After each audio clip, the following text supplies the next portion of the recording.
Well, the fires in Brazil's Amazon rainforest have become a top talking point with politicians and the people. And this graph over the past couple of days has been shared widely on social media.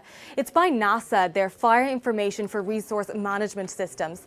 People began to look at what was happening in the Amazon, particularly in the Amazonas region, to what was happening in Central Africa, countries like the Democratic Republic of Congo.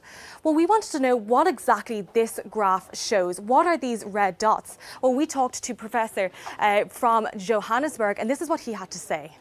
It's a very, very sensitive satellite in space which can detect a fire as small as the garden fire that you might make to burn rubbish in your backyard.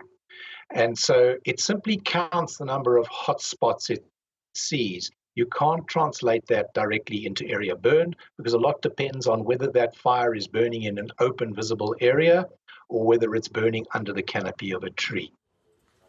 Well, French President Emmanuel Macron has been one of those who's been vocal on social media. He's been calling for the Amazon rainforest to become an international crisis for people to act. But in a later tweet, he said that there's also forest fires in sub-Saharan Africa. Should we be comparing the two? Well, I asked that to Professor Bob Scholes.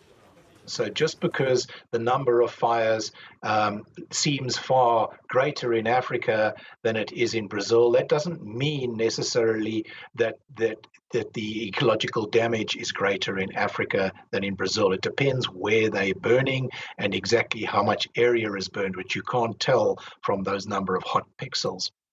The second issue is if you look at the distribution of where the hot pixels are in Africa at this time of the year, they're almost all in savannas, not in rainforests.